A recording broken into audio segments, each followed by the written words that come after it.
আজ দুদিন ধরে কিছু খাইনি মহারাজ, কিছু সাহায্য করুন।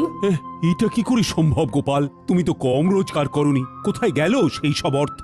বিশ্বাস করুন মহারাজ, কিভাবে যেন সব অর্থ আমার কাছ থেকে চলে গেল।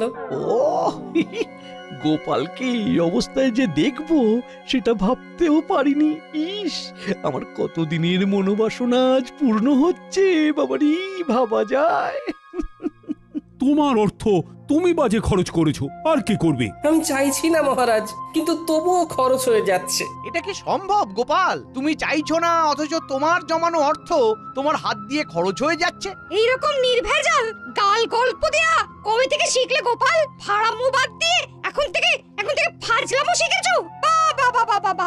গোপাল কোনো বিপদের মধ্যে পড়েছে, নইলে গোপাল তো মিতব্যয়ী, কোনো বাজে খরচ করে না। মহারাজ, আমি আপনাকে গোপালের পেছনে আর কোনো অর্থ ব্যয় করতে করজোরে নিষেধ করছি। আমারও তাই মত। মহারাজ, দয়া করে আপনি আর একটি মোহরও দেবেন না। আমারও তাই মত। গোপালকে আর কোনো অর্থ দেওয়া মানে ফসে ঘি ঢালা। কি হে বিজ্ঞানী, তোমার কি মত? আমার একটাই কথা বলার আছে মহারাজ, গোপাল তো মিতব্যয়ী, ও কোনো বাজে খরচ করে না। তাহলে আজ গোপালের এই অবস্থা কেন? গোপালের জীবনে কি এমন ঘটনা ঘটলো যাতে গোপাল এই অবস্থায় নেমে এলো? মতিভ্রম বলে একটা কথা আছে, জানো তো বিজ্ঞানী? দূর করে দিন মহারাজ, দূর করে দিন। যাও গোপাল যাও, তুমি বরং বাড়ি যাও, আবার তোমার পুরনো ব্যবসা নিয়ে হাটে মাঠে বসো। আমি আর তোমাকে কোনো সাহায্য করতে পারবো না। যাও, আর দাঁড়িয়ে থেকো না। তাহলে আপনি আর সাহায্য করবেন না? না গোপাল, আমার সব সভাসদেরাই তোমাকে সাহায্য করার বিরুদ্ধে। আমি তাদের বিরুদ্ধে গিয়ে তোমাকে তো সাহায্য করতে পারবো না। আপদ গেল। দিদি দিদি গো, এইটুকু নাও, কিছুদিন চালাও, এর মধ্যে দেখবে গোপাল দাদা ঠিক দাঁড়িয়ে যাবে। এই মোহর কটা রাখো, কাজে দেবে। কোথা থেকে কি হলো? কিচ্ছু বুঝতে পারছি না পুটির মা। একটা মানুষ রাতারাতি এইরকম ভাবে বদলে যায়। দিদা, আমি বলছি দেখো, গোপাল দাদু আবার ঠিক আগের মতো হয়ে যাবে। গোপাল দাদুকে দেখে আমাদের খুব কষ্ট হচ্ছে দিদা। সেই দিন দেখি ঢিল মেরে গাছ থেকে আম পেড়ে খাচ্ছে, আমাদের দিকে চোখ করতেই বলে খুব খিদে পেয়েছে তাই খাচ্ছি। ইস, এই দিনটাও দেখতে হচ্ছে আমায়। দিদি, গোপাল দাদা এখন কোথায়? রাজসভায় গেছে, দেখা যাক মহারাজ কিছু সাহায্য করতে পারেন কিনা।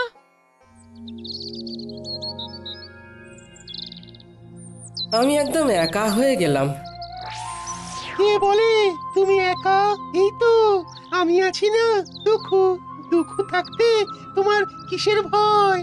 তাই তো, তুমি থাকতে আমার আর ভয় কি? নাও, আর কোথায় টেনে নামাবে নামাও।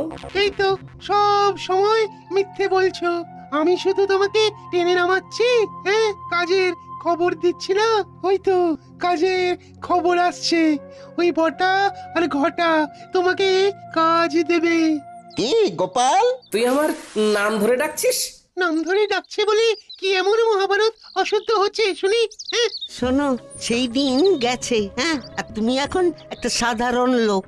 তোমার সম্মান প্রতিপত্তি সব চলে গেছে, দয়ায় বেঁচে আছো। একটা কাজ করবে, আমাদের বাড়ির চারপাশটায় কাল ভালো করে জঙ্গল সাফ করে দিলে দুটো মোহর পাবে। বলো করবে কিনা বলো?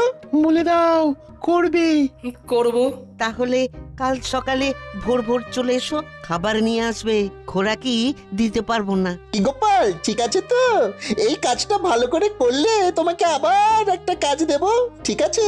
আরে সেলাম করো, সেলাম করো। বলো ঠিক আছে প্রভু, বলো। ঠিক আছে প্রভু। যাও গোপাল, ঘরে যাও। কাজ কিন্তু একদম ঝকঝকে করে করতে হবে, ময়লা থাকলে কোনো মোহর পাবে না। বুঝেছো? বুঝেছি।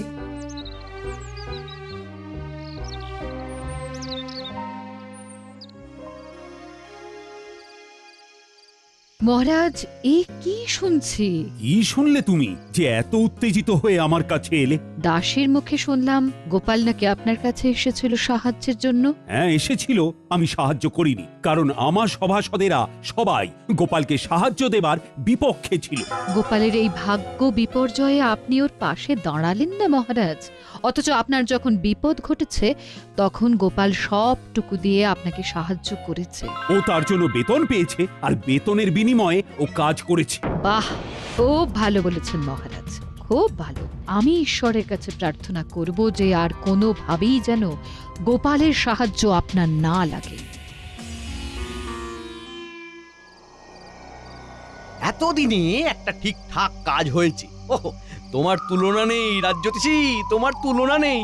জ্যোতিষ মতে গোপালের এখন 7.5 চলছে, মানে কায়দা করে ওর জীবনে দুঃখটাকে এনে দিতে হবে। এ এখন লম্বা চলবে। কৃষ্ণনগরে গোপালের সম্মান নষ্ট হবে। কতজন কত চেষ্টা করেছে, কিন্তু তুমি যা করেছো তা আমি কোনোদিনও ভুলবো না। এবার আপনি আমাকে দেখবেন, আমি আপনাকে দেখেছি। গোপালকে চিরকালের মতো সরিয়ে দিয়েছি। এবার মহারাজ একা হয়ে গেছে, তখন গোপাল ছিল, এখন গোপাল নেই। এখন দুহাতে লুটে পুটে খাবো, কেউ বলার নেই। চলো বাজারে যাই, মোহর দ্বিগুণ করে আসি। বাজারে এত রাতে? আরে রাতের বাজারই তো আসল বাজার। চলো একটা মোহর নিয়ে চলো। বাজারে আবার এসব হয় নাকি? আরে বাজারে একটা জায়গা আছে, সেখানে একটা কল আছে। একটা মোহর দিলে তোমার ভাগ্যে যদি থাকে তাহলে ওই একটা মোহর থেকে 500 মোহর হাতে চলে আসবে। এই একটা কল, নাম হলো গেঁড়া কল। সত্যি বলছো? আমি তোমাকে কেন মিথ্যে বলবো বলো? হ্যাঁ, কিন্তু আমার কাছে তো কিছু নেই গো দুঃখু। চলো চলো হেসেলে চলো, তোমার গিন্নি কয়েকটা মোহর পেয়েছে, ওই পুটির মা দিয়ে গেছে। তোমার গিন্নি এখন নেই, এই সুযোগ। চলো মোহরগুলো নিয়ে নাও, তোমাকে ধনী মানুষ হতে হবে। বলছো? তাহলে চলো। কোথায় রেখেছে? কুলুঙ্গিতে একটা ঘটির মধ্যে রাখা আছে।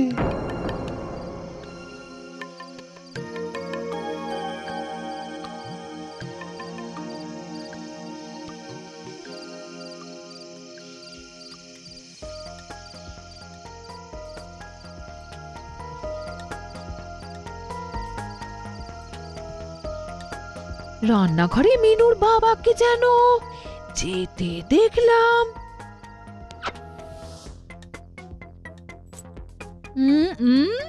দেখি তো এখন রান্নাঘরে গিয়ে কি করছে, দেখি। হ্যাঁ, বলে হচ্ছেটা কি? আমার ঘরে শীত কাটছো? আমি যেটা বলছি সেইটা বলো। তুমি না আমার অর্ধাঙ্গিনী, তুমি তো আমার অর্ধেকটা। তুমি না আমার অর্ধাঙ্গিনী, তুমি তো অর্ধেকটা গো। থামো, আমি কোথায় খাবার জোগাড় করতে হিমশিম খাচ্ছি আর তুমি আমার সঞ্চয় শীত কাটছো? শোনো, আমি হলাম গিয়ে তোমার গিন্নি, আমাকে ভুজুং ভাজুং দেওয়া অত সহজ নয়। দেখি গিন্নি, এইভাবে কেউ পরনের কাপড় নিয়ে টানাটানি করে? আমি তো বিকচ্ছ হয়ে যাব, আমার কাছা খুলে যাবে গিন্নি। আমার চোখকে ফাঁকি দেওয়া? ওরে বাবা, কি দজ্জাল গিন্নি গো তোমার! হ্যাঁ, ট্যাঙ্ক থেকে ঠিক বার করে নিল। দুঃখু, আমি কি বলেছিলাম? এখান থেকে চলো এখন। হ্যাঁ, চলো চলো, আমার এই সব একদম ভালো লাগে না। চলো চলো বাইরে চলো। বলি কোথায় যাওয়া হচ্ছে শুনি? বলো যেদিকে দু চোখ যায়। যেদিকে দু চোখ যায়? চলো, ছোট ছোট ছোট ছোট। এই শোনো বলছি। যা, এই চলে গেল। এ আমার কি সর্বনাশ হলো! কি হলো গোপাল বউ? গোপাল এরকম ঊর্ধ্বশ্বাসে ছুটে কোথায় গেল? আমার কপাল পুড়েছে, কি যে হলো বুঝতে পারছি না। ভালো মানুষটা যে এরকম কিভাবে বিগড়ে যাবে সেটা ভাবতে পারিনি। দেখো গোপাল বউ, দুঃখ করো না, আমরা সবাই আছি সাথে। জড়িয়ে আছি হাতে হাতে। গোপাল আবার তুলবে মাথা, যেন বৃথা হবে না আমার কথা। এই নাও গোপাল বউ, এই মুহূর্তে গোপালের কোনো কাজ নেই, তোমাদের চলবে কি করে? আমি আর বিজ্ঞানী মিলে দিলাম কিছু অর্থ, আমাদের প্রার্থনা হবে না কো ব্যর্থ। ও দুঃখু, আছো তো? আছি মানে একেবারে লেপ্টে আছি, তোমার ঘর থেকে এ জন্মে আর নামবো না। ওই যে মোহর দ্বিগুণ হওয়ার কলটার কথা বলেছিলে, সেখানে কি করে যাব? হাত তো একদম খালি। একটা জায়গা আছে, চলো সেখানে যাই। তোমার একটা কিছু তো ব্যবস্থা করতে হবে, নইলে খরচা করবে কি করে? চলো চলো চলো, সোজা চলো, একদম নাক বরাবর।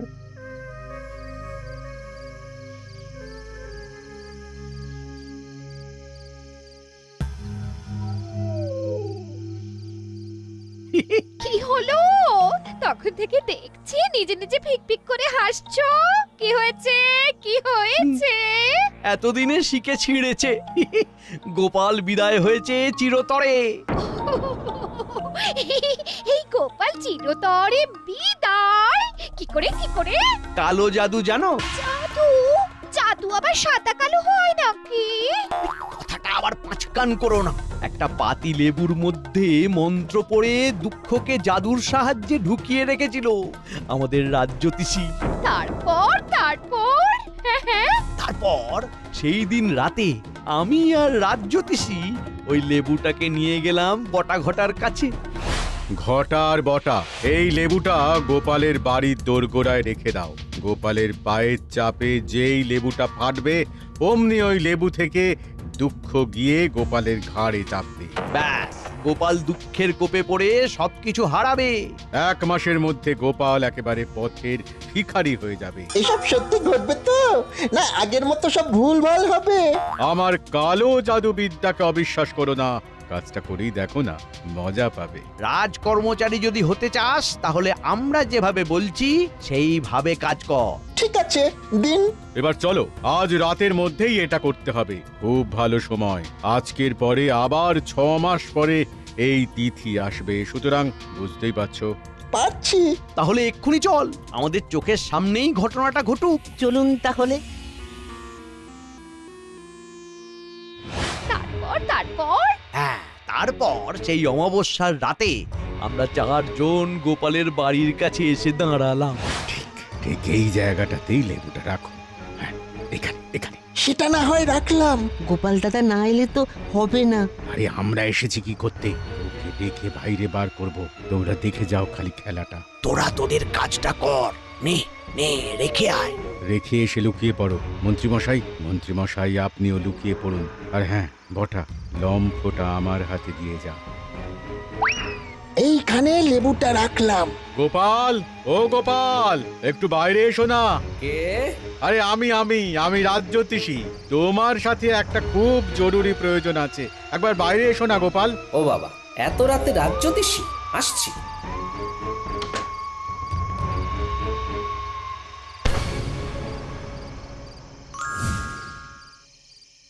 ব্যাস, সেই দিন থেকে 1 সপ্তাহের মধ্যে গোপাল পুরো শেষ। আর গোপালের শেষ মানে আমার শুরু। এবার দেখো কিভাবে আমার সঞ্চয় বৃদ্ধি করব। প্রথমেই তোমাকে 7 নলি একটা হার দেব, বুঝেছো? সত্যি বলছো? সত্যি সত্যি সত্যি, এই 3 সত্যি। ওই দেখো গোপাল, একটা পাথর পড়ে আছে, দেখতে পাচ্ছো? অন্ধকারে কিছু দেখতে পাচ্ছি না, তুমি আমাকে নিয়ে চলো। এই যে এই পাথরটা, এই পাথরটাকে ঠেলো ঠেলো ঠেলো। এগুলো কি?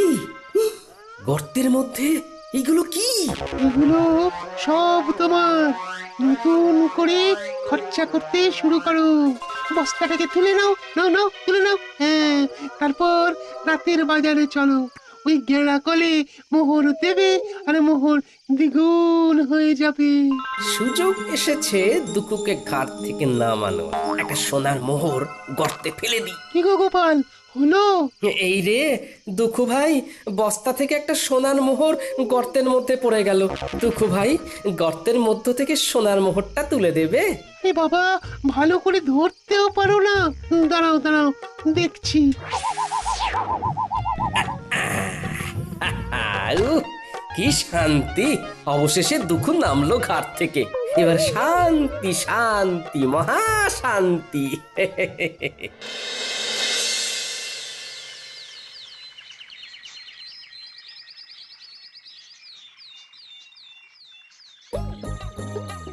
এই ঘটা, ওই দেখ গোপাল দাদা নাতি নাতনিদের নিয়ে বাজার করতে এসেছে। ওর তো আমাদের বাড়ির জঞ্জাল পরিষ্কার করার কথা ছিল। তাই তো, চল দেখি।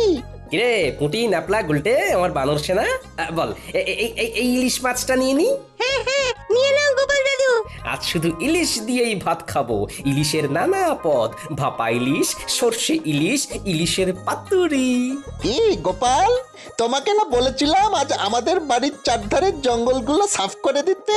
শোনো বটা ঘটা, আমার ঘরের নালাটা জঞ্জালে জমে গিয়েছে।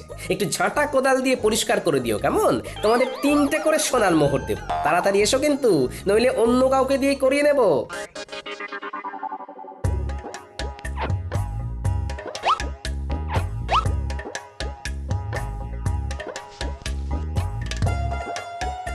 চল রে মানুষ না, আরো কত কি কেনার আছে। চল চল চল চল চল, মন্ত্রী মশাইকে খবর দিয়ে আসি। আয় আয় আয় আয় আয় কাকা, আয় বগা, আয় আয় আয় আয়। মন্ত্রী মশাই, কাকা বকা ছাড়ুন। ঘটনাটা ঘটনাটা যা ঘটার তা ঘটে গিয়েছে। কি কি হয়েছেটা কি? গোপাল ইলিশ মাছ কিনছে। কি হলো? এই হিসেবটা তো মিলছে না। তোরা তোরা ঠিক দেখেছিস তো? আগে কথা বলেছি।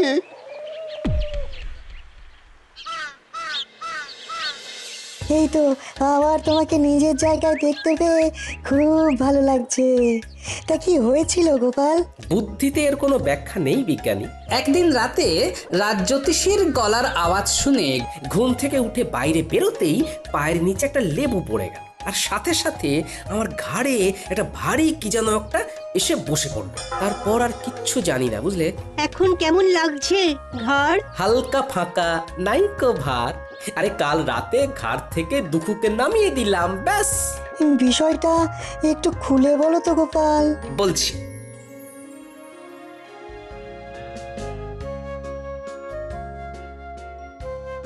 শুনেছেন মহারাজ, গোপাল আবার নিজের জায়গায় ফিরেছে। আমি গোপালের বাড়ি যাচ্ছি, আপনিও আসুন। দাঁড়াও দাঁড়াও দাঁড়াও, সকাল থেকে আমিও শুনছি। ব্যাপারটা কি জানতে হবে। চলো চলো, তোমার সাথে আমিও যাব। গোপালের কেনই বা ভাগ্য বিপর্যয় হলো, আর কি করেই বা সেখান থেকে সে বেরিয়ে এলো, এটা জানাটা খুব দরকার। চলুন।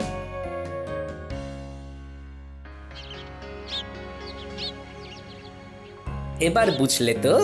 দেখো, এইসব আমার বিশ্বাস হয় না, তবুও বলছি এর মধ্যে রাজ্যোতিষীর সাথে মন্ত্রী মশাইও আছেন। বাবা বাবা বাবা, তোমাকে দেখে কি ভালোই যে লাগছে।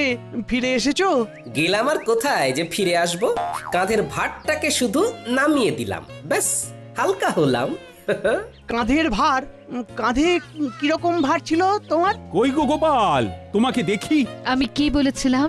গোপাল ঠিক নিজের জায়গা ফিরে পাবে। কি ব্যাপার হয়েছিল গোপাল, আমাকে বলো। কি আর বলবো মহারাজ, আমার ঘাড়ে বসেছিল দুঃখু। সে আমাকে সব বাজে রাস্তাগুলো দেখাচ্ছিল, আমাকে কপর দক্ষিণ করে দিয়েছিল। আমি এক্ষুনি গিয়ে আবার গর্ত থেকে দুঃখুকে বার করে দিচ্ছি। আমি একটু আসছি মহারাজ। একটা কাজের কথা মনে পড়ে গেল হঠাৎ, আসি।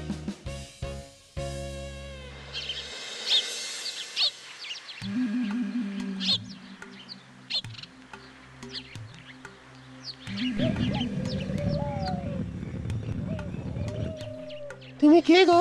আমি এই রাজ্যের মন্ত্রী দুঃখু, আমার ভাই। যাও যাও, আবার গিয়ে গোপালের ঘাড়ে চাপো, ওকে আবার সর্বশ্রান্ত করে দাও। তুমি ওকে এত উপকার করলে, ও তোমার ক্ষতি করলো দুঃখু। না, গোপালের কাছে আর যাব না, ও বড় ভয়ঙ্কর। তার চেয়ে তুমি বরং খুব ভালো। তুমি আমাকে মুক্ত করেছো, যে মুক্তি দেয় তাকে কি ছেড়ে যেতে হয়? হ্যাঁ, আজ থেকে আমি তোমার কাছে থাকবো। হ্যাঁ। বলো কি? না না না না দুঃখু, না না না